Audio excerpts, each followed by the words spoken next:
Hey up everybody and welcome back. Well, I hope you've all got over your disappointment from not having a video last weekend, but we had a good time, and if you're at all interested, there's a couple of minutes of video at the end of this video just showing the camping site and a couple of little things. Nothing special. I don't want to turn this into a personality driven video channel. It's about the bikes. Alright, so concerning the bikes, what are we going to do? Well, we're going to start rebuilding the bottom end. Should be able to get all the bottom end done in this video. We're going to put the oil pump on, then put the oil seal and whatever in the timing cover, put that on, the gearbox internals in, the end cover. We're going to do a little mod on the end cover, which is just cut a little bit of it off because it's made sort of to come right down here for aesthetic purposes. But as was pointed out a while ago, actually, I think when I was stripping it maybe, it sort of obscures where the oil pipes go on. So we'll be putting the oil pipes on. There's the pressure release thing to go, valve to go in there, and we've got to put the little filter and everything in there. Then when that's done, we'll move over the other side, put the clutch and everything on, put the electronic ignition on, and as I say, hopefully we'll get all that done this week. Oil pipelines, etc. So, as I say, apart from the camping, absolutely nothing happened, obviously, because I wasn't here. So we'll get stuck in and do the bottom end. Right then, before we actually start putting stuff together, something I wanted to show you that I've noticed on all the Triumphs I've done. Just at random, here's the oil pump, and in the parts book it shows you the gasket. They call them a joint washer, right? So let's look at the timing cover. Now there's the points cover. It shows you its gasket. It does not show you a gasket for the actual cover. Right, then we go on. There's the outer cover. No mention of a gasket. There's the inner cover. No mention of a gasket. And yet when you buy a Triumph gasket set, there's a timing chest gasket and there's an inner and outer gearbox gasket. Now, interesting thing, I put 12 volts system on a T100C because it had the energy transfer system on it. And when the chap brought me that T100C, he happened to mention that he'd put about, I don't know, a 15 thou shim on actually the kickstart shaft because it kept slipping out, he said. And when I looked, he had a gasket on there. And the gasket was about 15 thou thick. You took the gasket off and did it as it shows in the parts book, and you didn't need the shim. So I've got a feeling they just take an engine and make a gasket for every joint face. I'm surprised they don't make one for the crankcases of using that principle, but I'm not going to use these because the parts book doesn't show a gasket. Okay, so let's put it together gasketless. Right, well, the first thing we're actually going to do is, this is the bolt that holds this on, and I'm sure you've all found this on older engines. When you're screwing it out, where's it go? Up there. When you're screwing it out, you get the nut so far, and then there'll be something on the end of the stud or whatever. The nut will catch, and the next thing, it draws the stud out. Sometimes it's a problem because there isn't room to get the stud out. Sometimes there isn't. So what we're going to do is, the very first thing, we're going to put this stud back in with some Loctite on it, and then that way by the time we get round to doing it, the Loctite will have set up and we'll be all set to go. So I think I'm out of frame, to use the technical term here, but there we go. So that's going to go in there.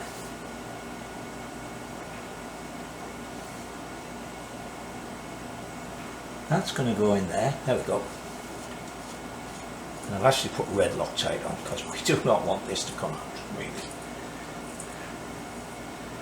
And it's a 5/16 fine thread.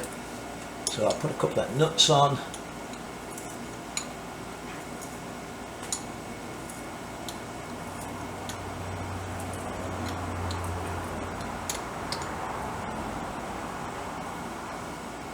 There we go.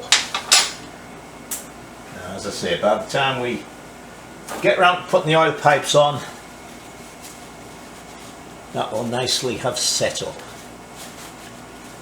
Got red all over the place now.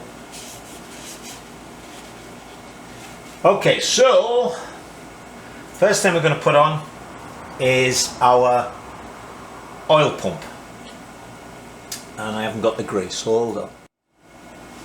Alright, I thought I'd got everything there and I'd forgotten the grease. Okay, so there's a specific way to put this on. You notice there's two little holes there. They don't actually put two separate holes in, but they put a big hole that covers, or uncovers I should say, both of them. So there we go, there's all the holes. Right, now then, I've already oiled these, what's it?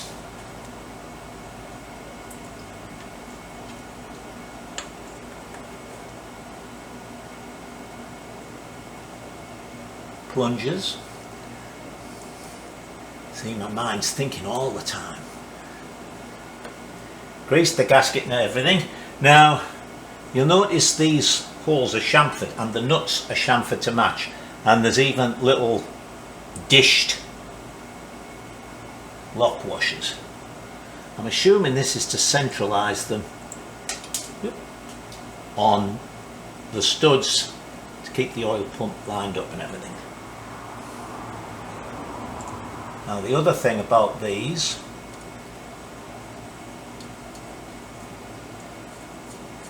is that they're one of the few remaining fasteners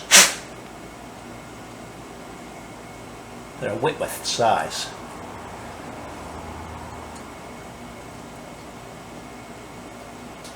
So they look to be 7/16, but a 7/16 spanner or socket, I'll show you. Oh, they are 7/16. Hang on. Why did I just... I was sworn I just tried them because I went and got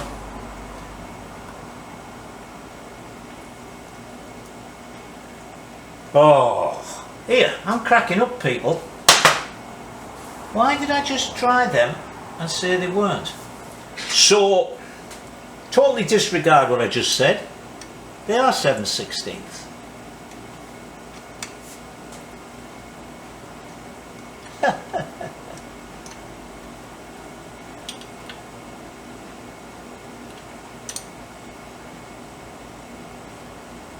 Well, obviously the break going camping didn't help my cognitive skills at all.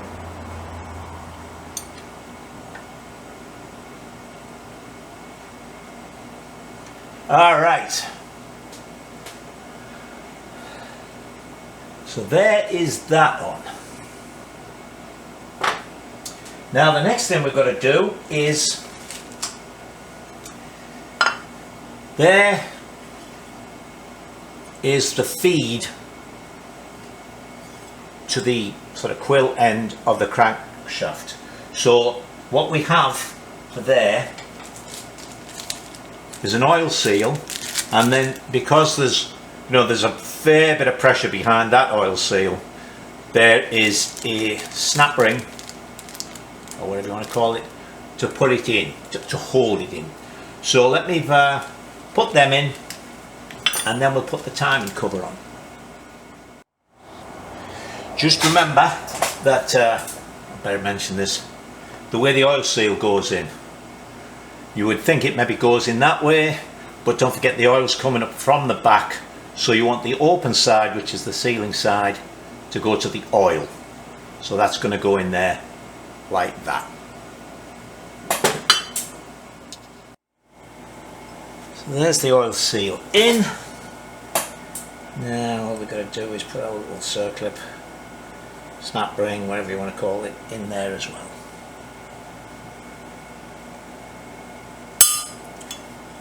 Come on now, be a good boy.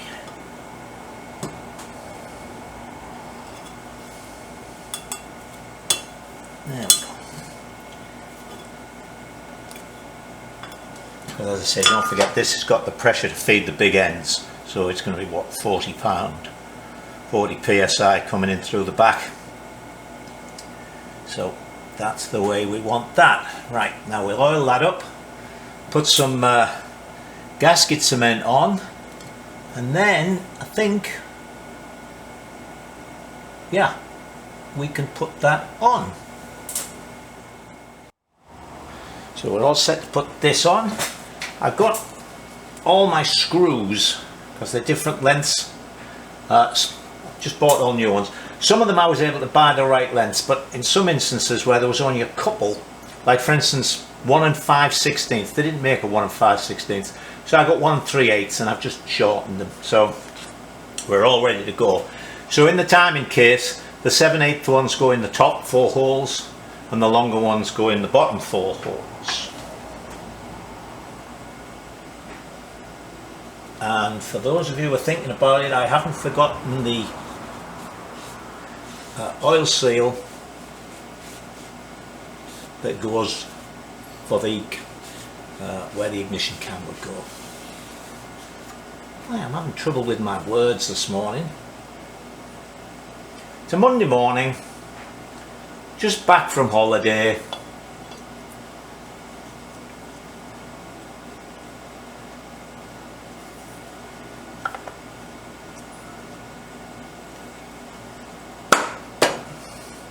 There we go. So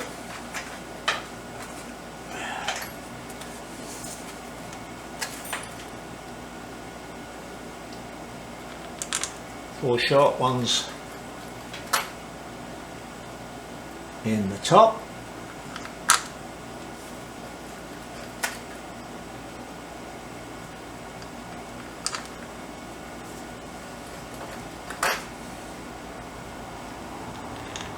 Alright, pointless me showing you these just being tightened, isn't it? Next thing we'll put on is the little sump filter, which has a small spring. So it's spring, filter dish that way, and then this, and we put a new one of those on. So let's see if we can get this on here.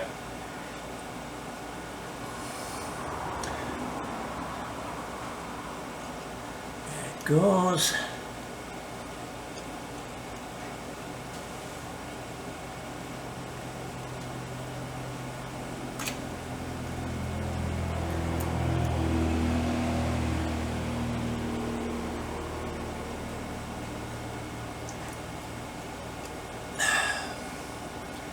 Why is it nothing ever goes on the way it should?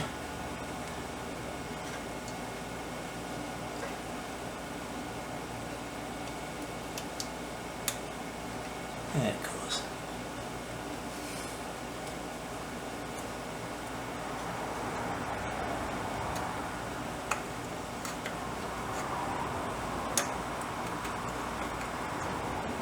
It's just getting hung up on the threads.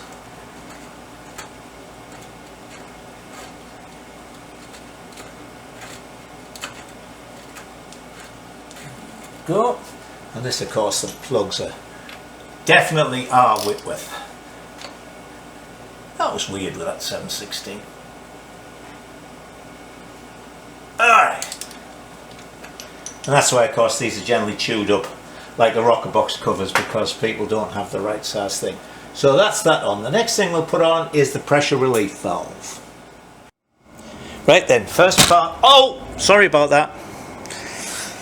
First part that goes in is this piece with a little filter on, which screws in there, again with a new fibre washer.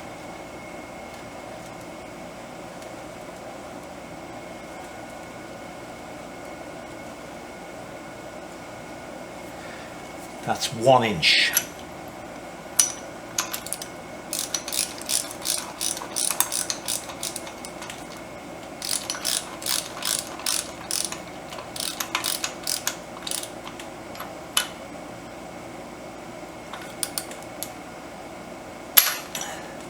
not much space in there.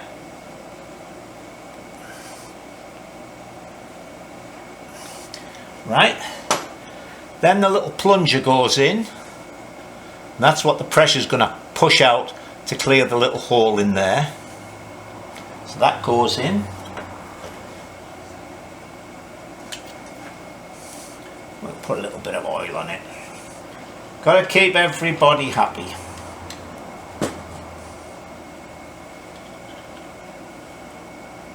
So that goes in. Then of course there is the spring, which is actually not just any old spring, so don't just put any old spring in. It is of course rated for the oil pressure. If you put in a spring that was too strong, the plunger would never be able to be pushed out, and if you put one in that was too weak, you could well have it set at less than, say, the 40 pound for the feed, and it would just constantly be bypassing. So another new fibre washer.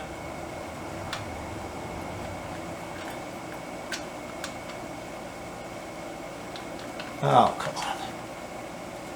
There we go. And this is 15/16. Somebody asked me to mention the sizes, so I am. So then that goes on. There we go with that. So that's those two things. Now then, next thing is this. Now that is the last thing as part of the sort of oiling system, if you want. That is where the switch, the oil switch goes. Now we don't need an oil light because we're not going to have any lights. So I think it's 3/8 fine. I'll check and then we'll just make up a plug to fit in that. So I'll put the oil seal in there. What we're going to do now is we're going to put the pillar bolts in.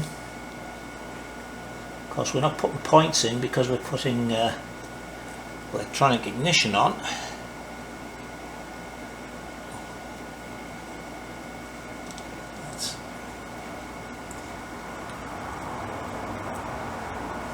Where's it gone? Where's it gone? There it is. So we'll put these pillar bolts in.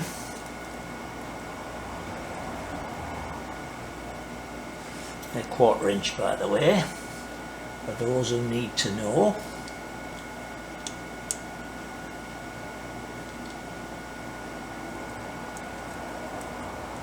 And the thread is 2BA. Now the reason I'm putting the pillar bolts in is because the only 2BA stainless Allen bolts I've got are too short, but they'll be long enough, actually they might even be a little bit too long to go into pillar bolts. We shall see.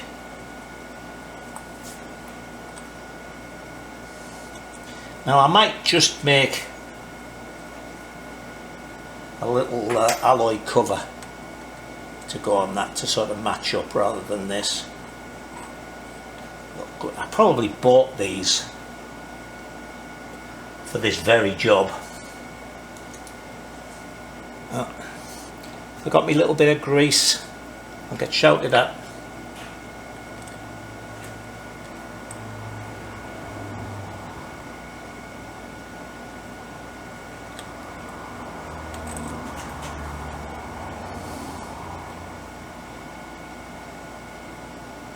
There it is.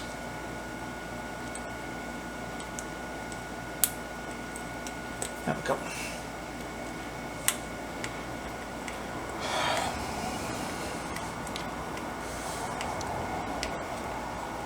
I will say one thing for the Triumph engines. They're a pretty engine. Like the old A10 BSA 650. Which is so much nicer than that horrible great slab-sided egg-shaped thing that they came up with for the A65. Right, so that's that done. Now we'll do the oil pipes. Very good. I've taken the jam nuts off, and this has a little pin which locates in this hole here to make sure that the oil holes line up. So there's the gasket. So that will go on, and excuse my head, get located on that little pin, so that won't cover the holes up.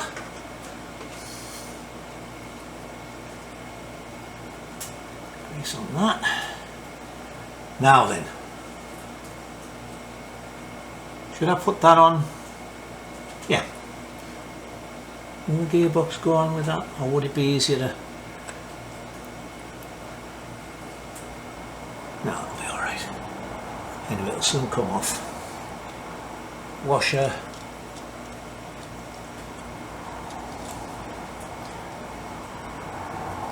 And it has a very slim nut, deep but slim, because it's 5/16 stud, which should have a 1/2 inch spanner, but this only uses a 7/16 one.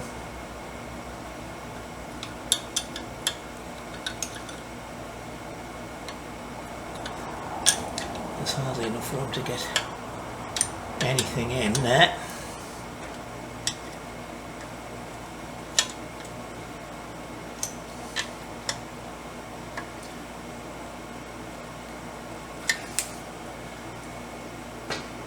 Yeah, I think we'll get the gearbox on all right. And I want to put the oil lines on before we get all cluttered up there. Now we're going to put the oil lines on, starting the oil tank, because it'll be easier to get them to length here. So, do you know, I looked this morning in the workshop manual before I came out about which one was the feed and which was the return. I couldn't find it anywhere. So I looked it up on the good old internet and found out that there's a nice mnemonic for it. Front is feed, rear is return. So we're going to put this on there, and that will go down onto the return, and then we're going to put this one on there because that is the feed. But it's just struck me that I need to put this little piece in here first, so let me just do that. I've put the return onto the oil tank because I kept sticking my head in the way trying to get it on. So I'm going to warm this hose up. I don't know if it'll make much difference to reinforced rubber hose, but you never know. Anything that makes it a little easier is worth it.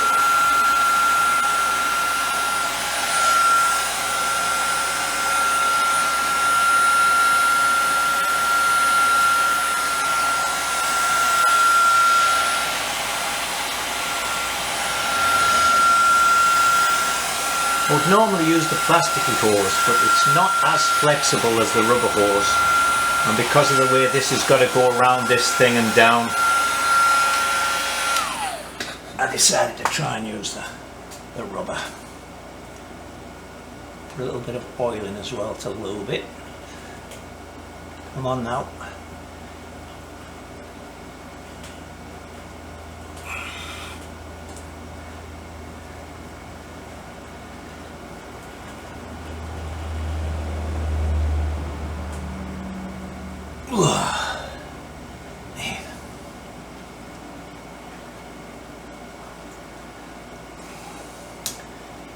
You can get special pliers to hold rubber hose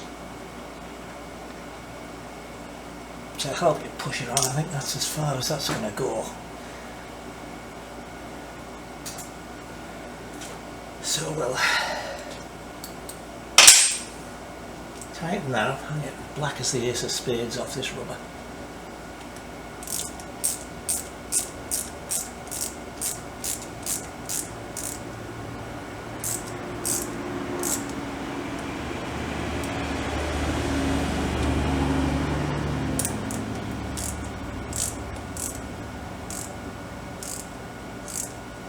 As I say, I mean, particularly on this return side, there's no pressure in that, and it goes right to there. That's fine. Look, awful. Okay. Now then, this one.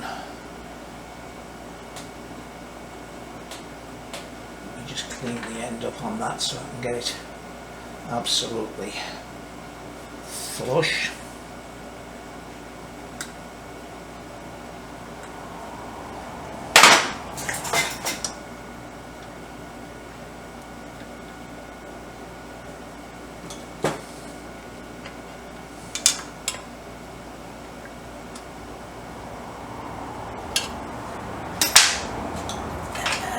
Extension back on this. Doesn't need to be this long, but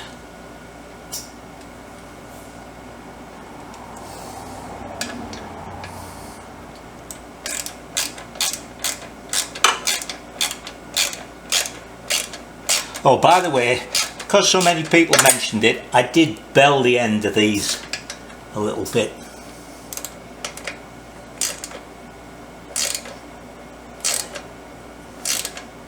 Before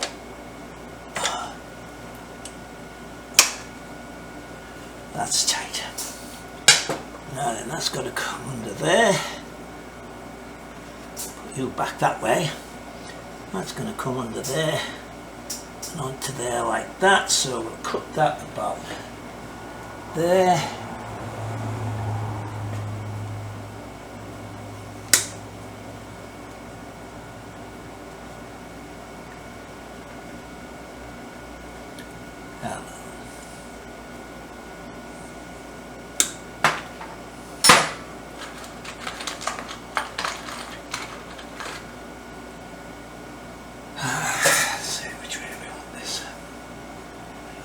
That.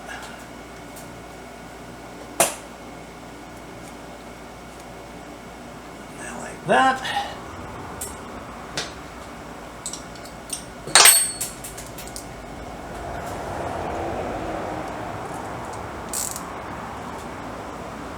When I put these hoses on,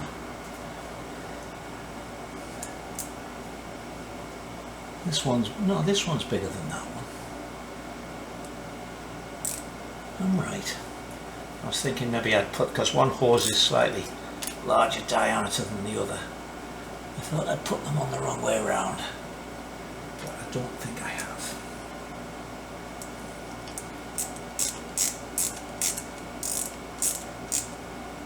All right.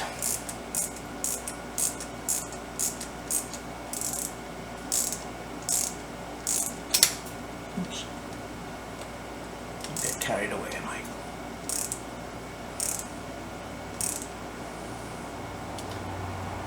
Okay. So oil lines on. So next thing is to pop the gearbox inside there. So there's a couple of things we have to put inside there before we offer up the internals. One is the thrust washer, and as you know there's a little pin to fit in this hole, and these will let the oil get through to the needle bearing. So we'll put a bit of grease on this, as we say, engineer's glue, mechanic's glue.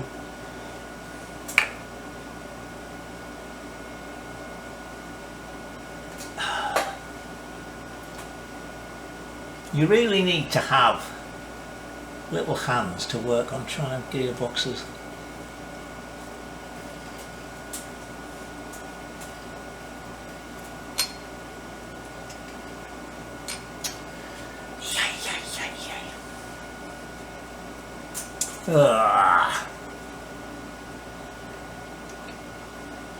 It's maybe easier when it put this together when it's laid on the bench, I don't know.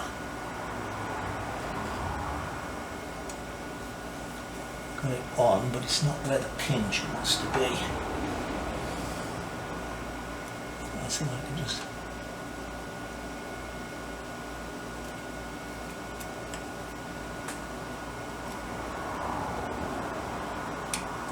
Shit, I had it I had it on there and then I knocked it off again.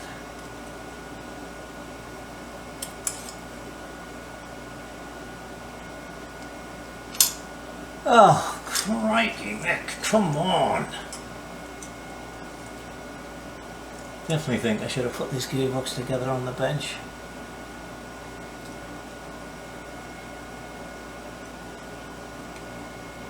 Every time I get it on.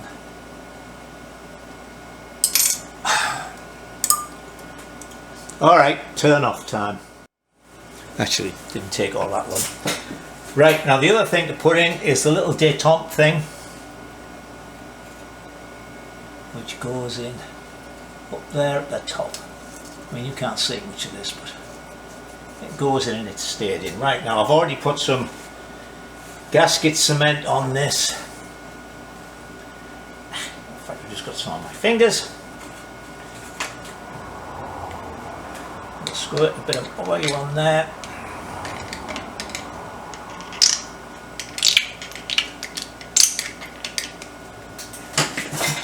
And that should go in there, like this.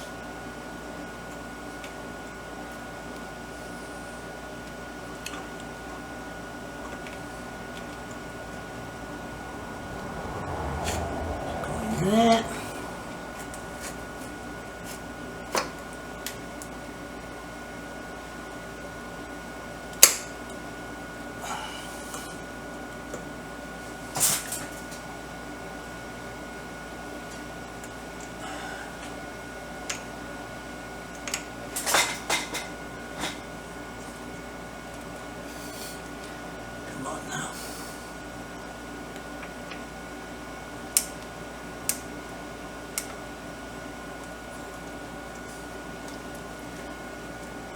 And that, of course, should just go up a bit further.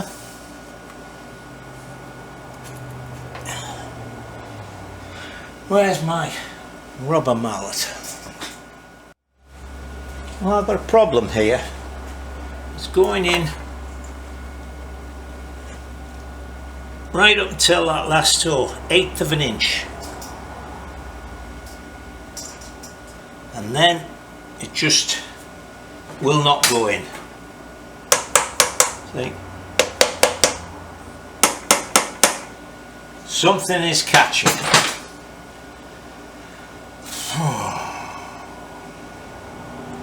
Let me look into it further. Well, I'm baffled here. It's driving me to distraction. Just had the whole gearbox apart. Took the shafts out, everything. Selector forks, put it all back together again. Everything seems to work. I put the 2 inner screws in. It's tight at this end.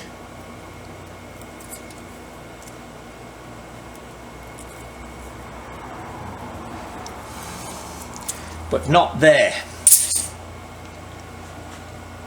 Do you know what? I thought I'd have all this done by lunchtime. It's now 10 minutes past 5.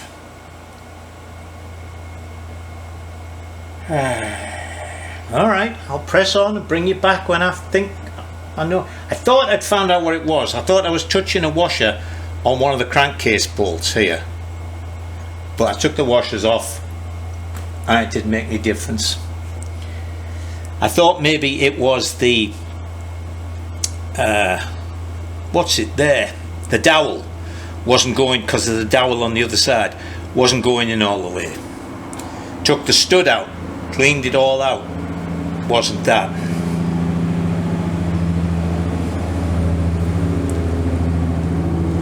It's something to do with this, I think, because once it's in, I can't move the gear change at all. Something is wrong there. So as I say, let me press on. I'll bring you back as and when. Alright, it's Tuesday morning and you haven't really missed much. I beavered on last night for a bit longer and I actually shortened the dowel on this side a little bit and that seemed to get us close. I don't know if that wasn't seating properly, but anyway, what I've done is I've put the gasket in. Now, yesterday evening I went online and everybody seems to be asking the same question. I went to a couple of tribe forums and people were asking, here, the parts book and the manual for a T100 doesn't mention any gaskets, but when I get my gasket set, it's got gaskets in. And the answers were, you know, 6 of one and half a dozen of another. Some people fit them, some people don't.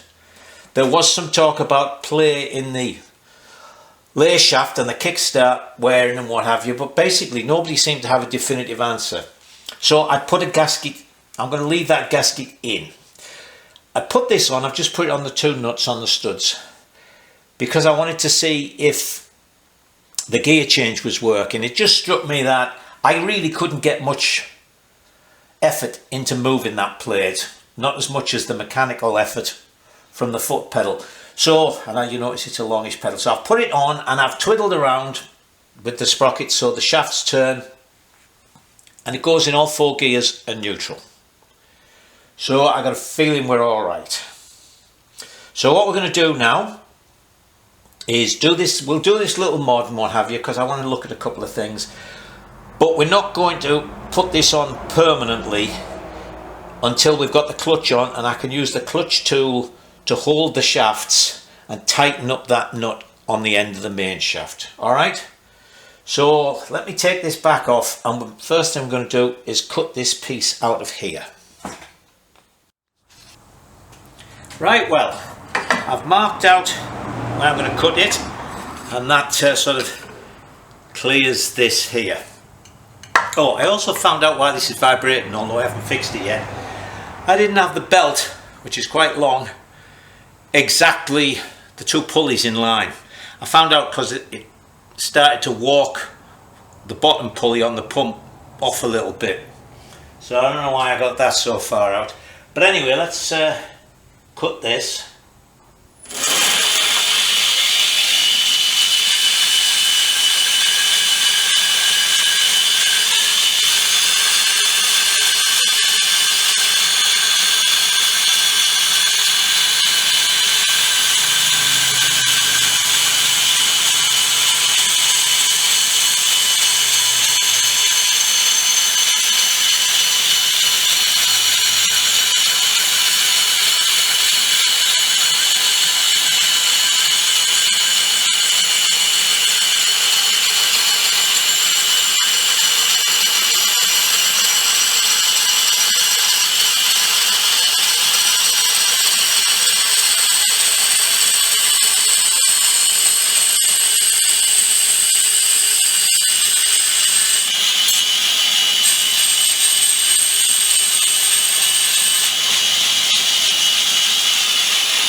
Okay, let's go and try that on, see what it looks like.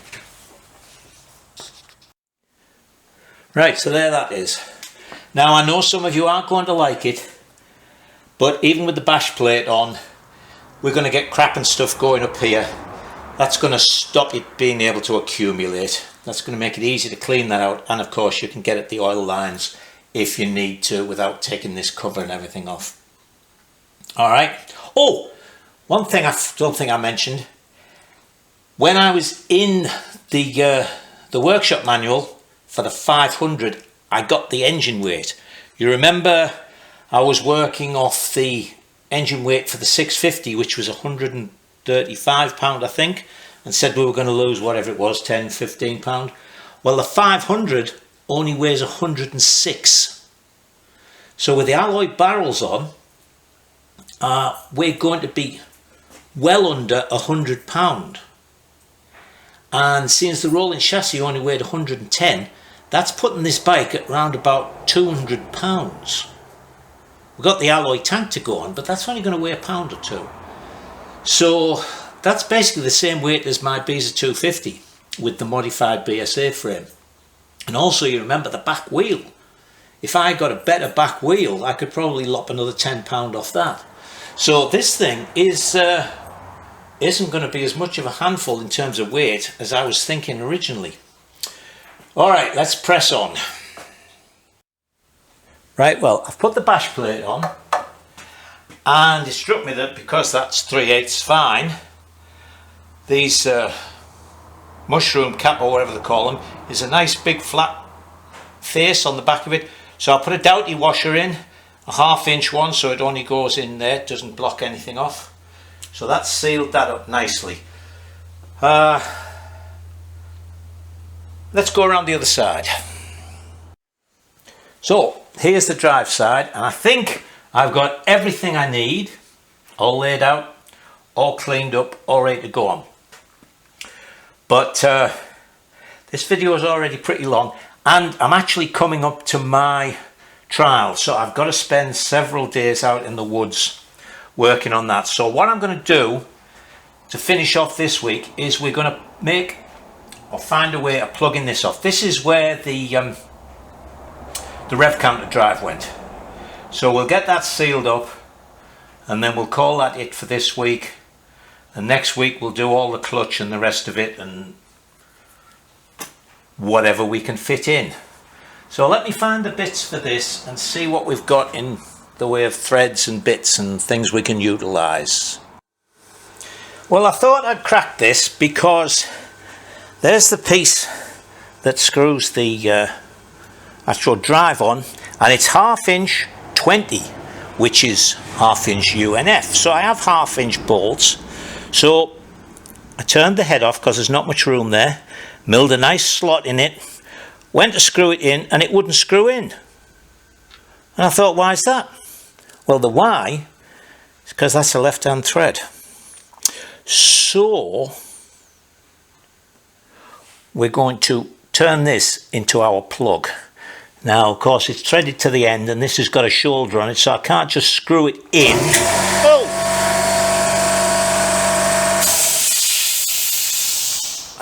And we stood right next to that. That gave me a heart attack.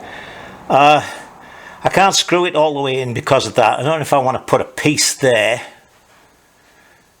or we'll saw it off and use the threaded piece. Let me think about it. Right, now the hole down the centre of this thing was 5/16. So I have put a 5/16 bolt down the centre and a nice big washer, screwed it up by getting that there, but it'll still be alright. And a fibre washer on there. I was so annoyed about that. It was almost done.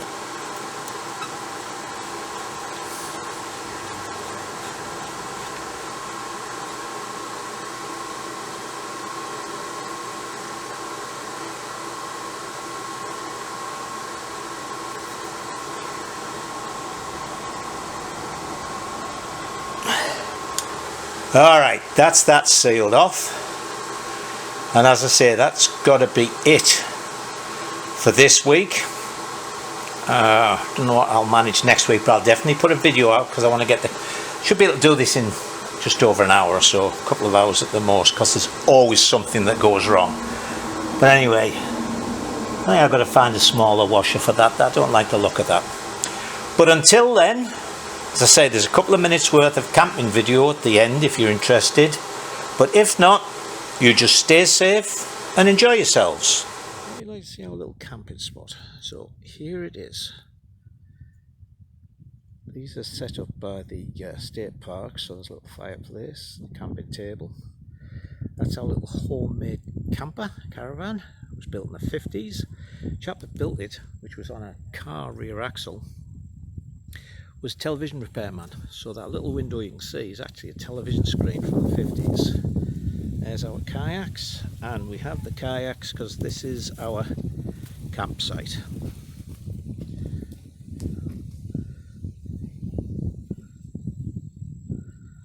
It was a nice spot and the weather was good. So there you go. Now you know what I was doing last week.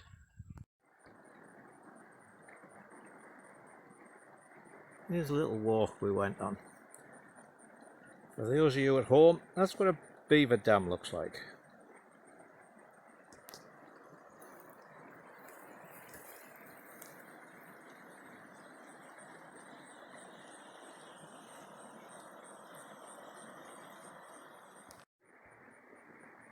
There you go, and there's the intrepid Linda. And the green box there on that campsite is metal, and you put your food in it so that the bears can't get it.